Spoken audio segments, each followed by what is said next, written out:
It's day 3 of the Global Chess League in Dubai, and dear chess friends, may I have your attention for a fantastic game played between two youngsters. With the white pieces we have from Uzbekistan, 17 years old Javokhir Sindarov, who is already a gold medalist as he won with his country the Olympiad last year in Chennai, and he's playing against 18 years old Nihal Sarin. Both players are extremely good in tactical play. And when you place two tactically gifted players in front of each other, you get the following game. Make sure to watch the entire video, as the tactics I'm going to show you is probably something you have never seen before. It's absolutely exciting, and before we are going to have a look, make sure to subscribe to the channel. Thanks for doing so, and now let's dive in straight into the action, as we do have a fantastic game. E4. Sindarov opens the game with one e4, and now we do get to see the Sicilian defense and very popular opening, the Najdorf variation. Knight f6, knight c3, a6, and Sindarov plays here the move h3, which was already a favorite of Bobby Fischer in his prime. Nowadays it's one of the main lines as well, with the idea to bring up the g-pawn very quickly, and that's what happens in the game as well. Black goes e5, one of the main options, attacking the knight. The knight goes to b3. Black plays bishop e7, developing the minor piece. And now white goes g4. Very ambitious move, going for an attack while the king stays in the center for the moment. And let's see how play evolves. Black plays h6, discouraging white from pushing the pawn any further. So bishop e3. Now white continues developing b5.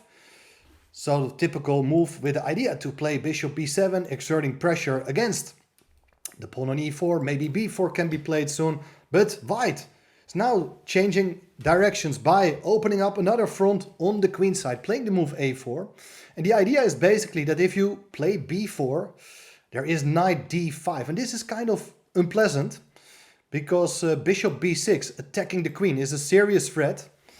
And if the queen moves, knight can come into c7. While if you do take on d5, it's queen takes d5, and the rook is in trouble as it cannot go to a7. Rook is trapped. Therefore, white's move a4 is actually very clever, provoking black to make a concession. And therefore b takes a4 is played. This is something you normally don't want to play as black, as rook takes a4 can be played, and we do have a potential target on a6, but you should understand also that white is playing very ambitiously and has decided to keep its king in the center, neglecting its own development. Black goes bishop d7, attacking the rook goes away, and now interesting moment. Najdorf specialist Anish Giri played here once the move a5. Looks absolutely fine with the idea to push the pawn even further, challenging the knight on b3. But knight c6 is another very interesting possibility, but the pawn on a6 can be taken now, as both the rook and bishop are attacking it. Rook takes a6 was not played in the game, and I think that after rook takes, bishop takes, black will get fantastic compensation for the pawn with knight b4. You're attacking the bishop will have to go away. And I don't really think that the extra pawn on the queen side can easily be mobilized. And having played a move like g4 really weakens white's king's position. So castling kingside is no longer very attractive. Very unbalanced position, but I think black is okay. So instead of taking the pawn, white played here the move knight d5. So intending to go bishop b6, attacking the queen, followed by knight c7. With a fork on the king and rook. Black castled. So now bishop b6 is not that dangerous, because the king is no longer on e8. And interestingly, we are still following a game of two top players, Wesley So against Magnus Carlsen, in which the move knight b6 was played, but black got a very comfortable position after this. And the move bishop g2, it's probably a better idea. But now knight takes d5. E takes d5, and look what's gonna happen now, because black jumps in with its knight to d4, and now you may think, well, that square was covered 3 times by knight, bishop and queen, and white can take a pawn, which he didn't do in the game. He can take here on d4, After e takes d4, if you do take with the queen, there is bishop f6 and black gets fantastic play with a beautiful bishop on this diagonal. The rook will come to e8. Tremendous piece play for just one pawn. If you do recapture with the bishop instead of the queen, then typical way to try to exploit the weaknesses in white's position here is the move f5. As you're about to open up the f-file so the rook can join play, the bishop will become active. This is not a pleasant position for white at all, I believe. So Sindarov is not interested in the pawn. Plays here the move knight a5, a very principled and thematical idea in a lot of these Najdorf structures. Because the idea is very simple, that you would like to kick the knight away from d4. And the knight doesn't have that many great squares to go to. Cannot exchange the knight on b3 as the white knight is on a5. And later on, this knight really is interested coming into c6. So black needs to act very fast now. Plays here the move f5. Excellent idea, opening up new files, new diagonals for its own pieces. And white continues with its own plan, c3.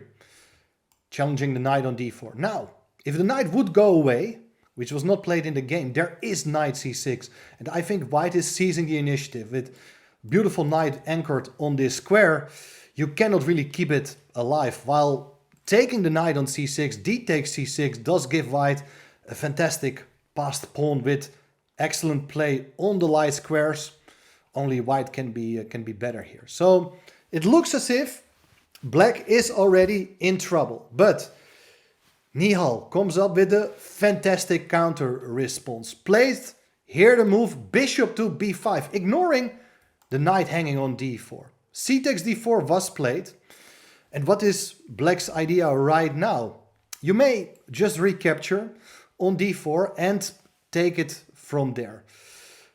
You have reasonable compensation. Why you do have compensation in all these lines? It's because of the bishop on b5 prevents the white king from escaping. And that means that the king is not going to be safe anywhere. Not on the king side, not on the queen side. And in the center, if the files are getting opened, things are getting really dangerous. But rather than taking the pawn on d4, black played the move f4, challenging the bishop on e3.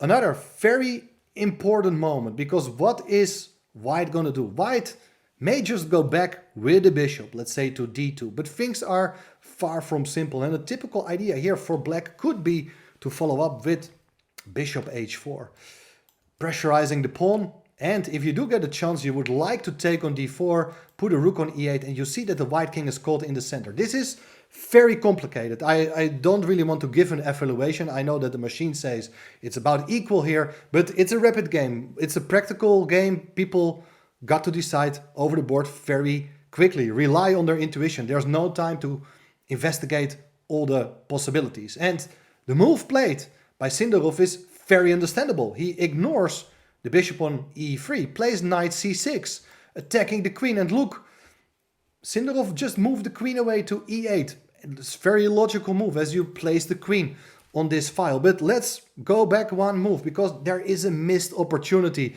Pause the video here for a second. Maybe you can see a better move than queen e8.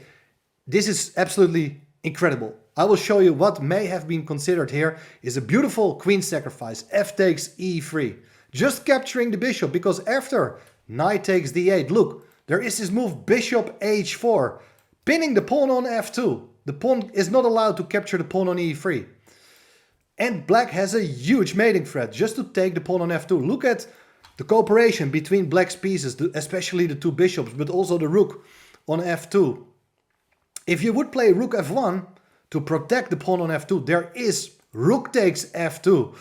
And there is something like rook e8, double check, leading to checkmate. While if you take on f2, there's bishop takes f2 with checkmate. Beautiful mating pattern with two bishops and a pawn.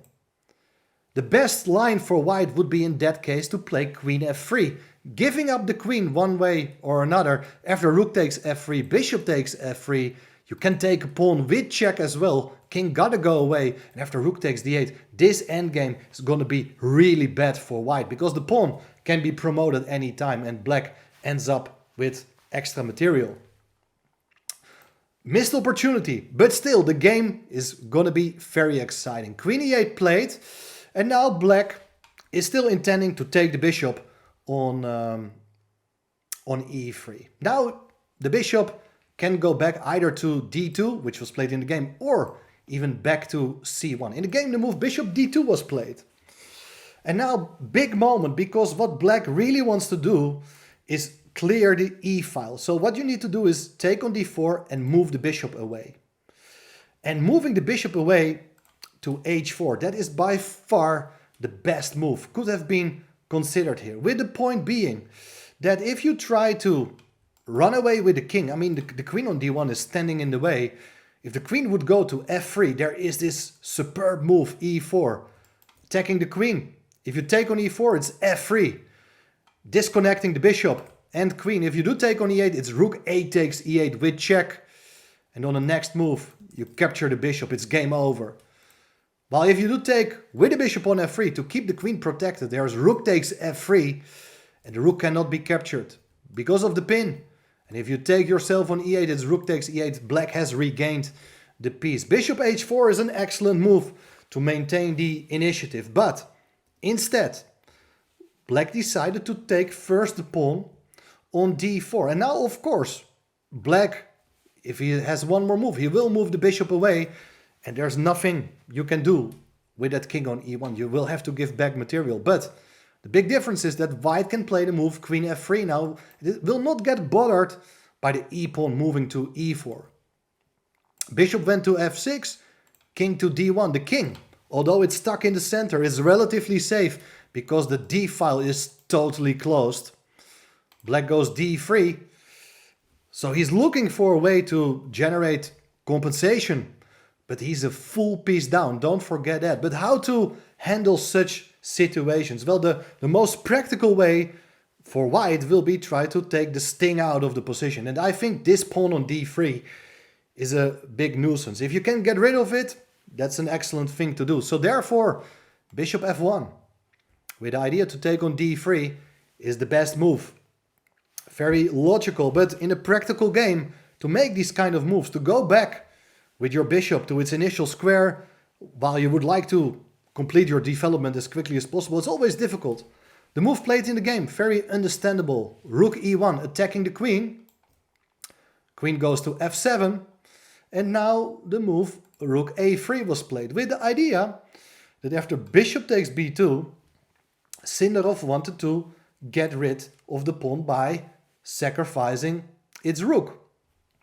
Rook takes d3, with the point that after bishop takes d3, queen takes d3, the position calms down a bit. You can see that from material perspective, white is in good shape, having two minor pieces against the rook and the pawn, but the files remain closed. And that's also because of that knight on c6. It will be difficult for black to activate its rooks. But let's go back. Instead of taking the rook on d3, Sarin comes up with a very interesting resource. Rather than capturing, he plays rook a e8, trying to control the e file with the rook. And rather than taking on d3, the plan is to give a check on a4 with the bishop. And then you see that the rook is excellently placed on the e file, preventing the king from coming back to the king side.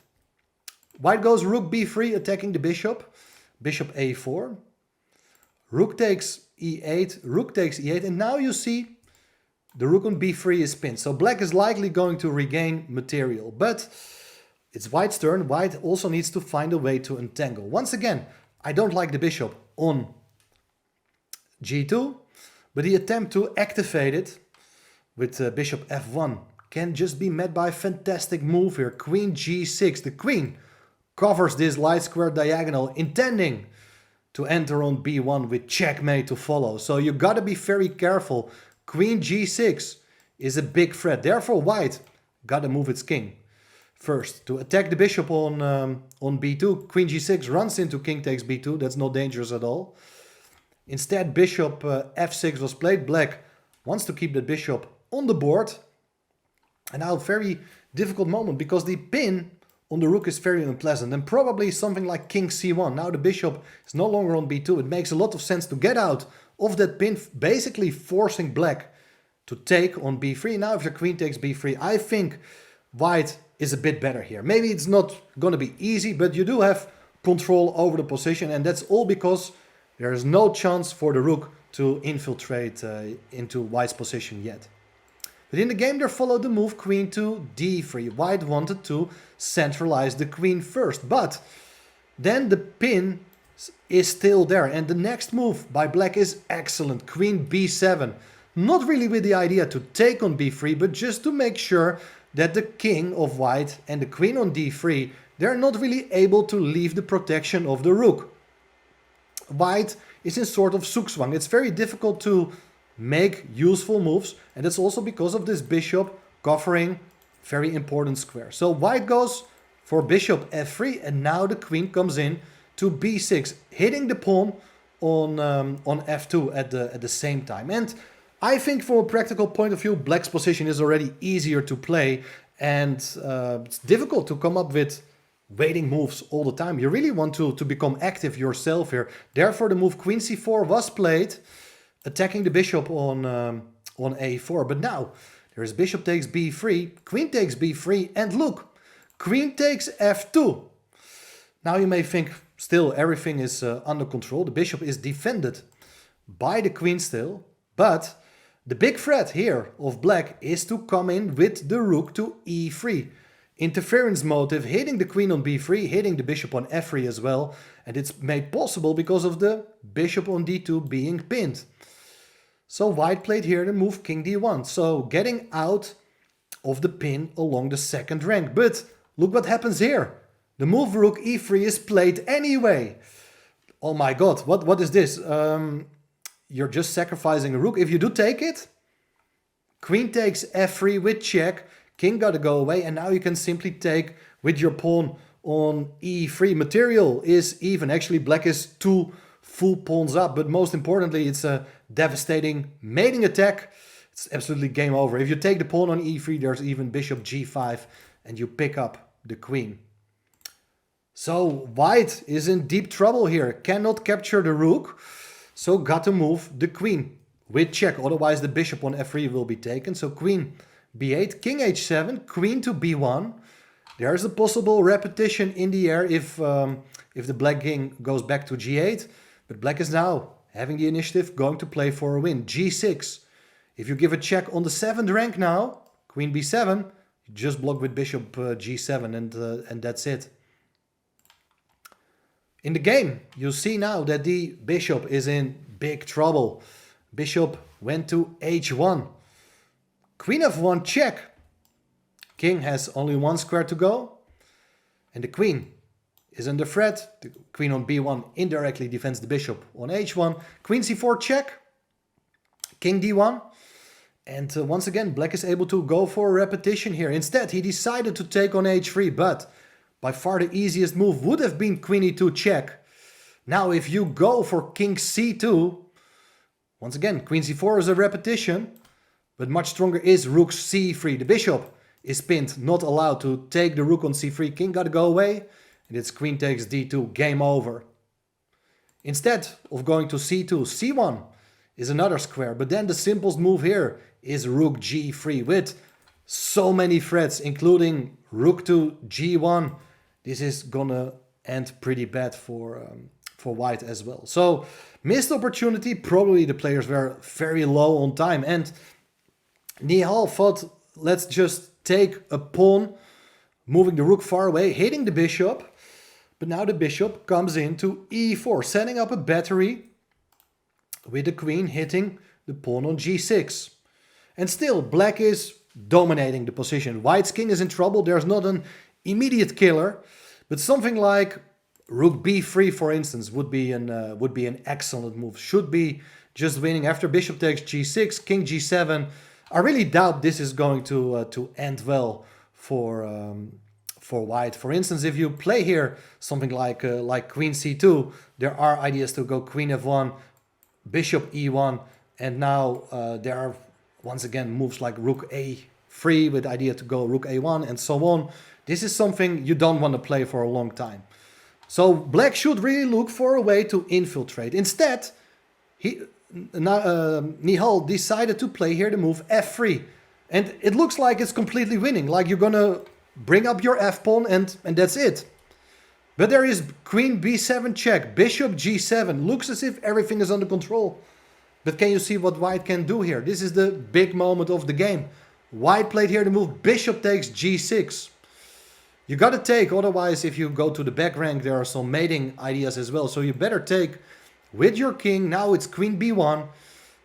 The king doesn't have that many great squares to go to. If it goes to f6, you're even ending up with checkmate on f5. So better you go to f7 with your king. The queen comes to f5 anyway. And now if you block with the bishop, it's queen e6, king g7, queen d7.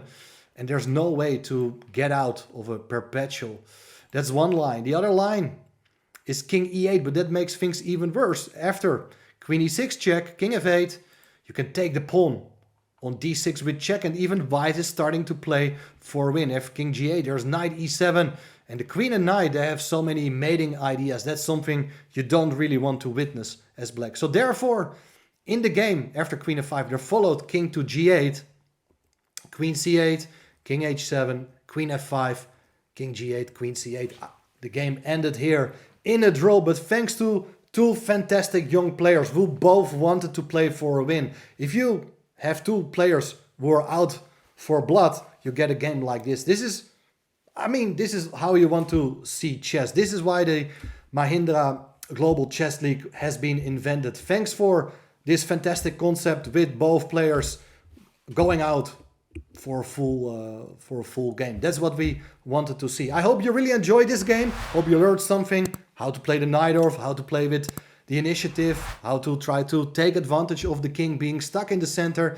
And then I'll be back very soon again with more coverage of the Global Chess League. Especially, you make my day if you subscribe to the channel. See you soon again. Bye bye.